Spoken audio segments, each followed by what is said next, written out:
For local fencing community, whiff of scandal sparks shock you and jokes. Scandal is a frequent visitor to the high-stakes world of college football and basketball, where coaches with outsized personalities roam the sidelines and winning generates millions of dollars for schools.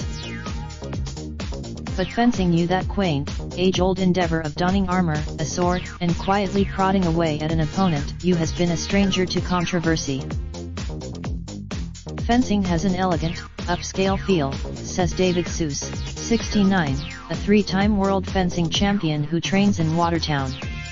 We're not supposed to, but following the report of an unusual home sale involving longtime Harvard University fencing coach Peter Brand and the father of a prospective fencer, the sport suddenly finds itself under a national spotlight. According to a Globe report, Brand in 2016 sold his Needham home to Ji Zhao, a Maryland businessman, for a price well above its assessed value of $549,300. At the time, as news of the unusual sale garnered national headlines last week, Harvard announced it would be conducting an independent investigation, while school officials said last week that the university's athletic personnel would soon be subject to training in how to handle potential conflicts of interest. Across the Boston metro area, meanwhile, the story had become the talk of the local fencing world. That's all the fencing gossip right now, assured Hyaninata Donato, 18, as she prepared for a Friday night class at Bay State Fencers in Somerville. Many, of course, have expressed shock at the situation, particularly those who have worked you or crossed paths with you Brand over the years. And one by one from L. Stacey Eddy, while you hear about these kinds of things happening, added Daniel Hondler, owner of Olympia Fencing Center in Cambridge, you don't expect it to happen in your yard. Indeed, for a fringe sport that has long boasted a cerebral reputation, it is commonly referred to as physical chess. The whiff of scandal represents something of uncharted territory. I think fencing felt very privileged for a while, says Eddy, who said had known Brand since he took the Harvard coaching job. We just didn't have. Others, though, had little trouble finding humor in the situation.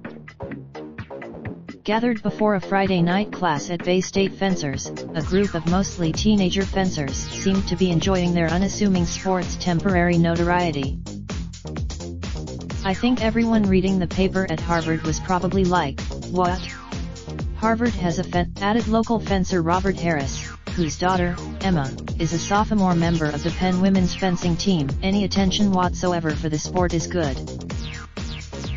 According to USA Fencing, an estimated 50,000 plus individuals compete annually in the sport across the country, from youth athletes to those in their 60s and 70s.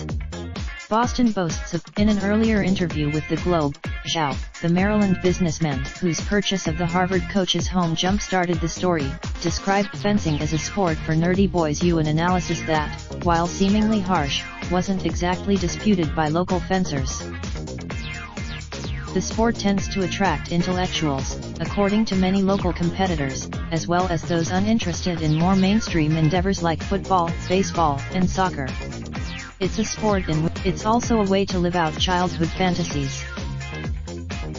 We all imagine ourselves as pirates and knights and warrior princesses, says Seuss, who took up fencing after he was kicked out of a yoga class for attempting to institute a student ranking system.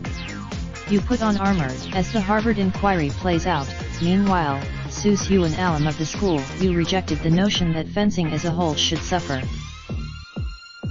I think it's a Harvard problem, he said.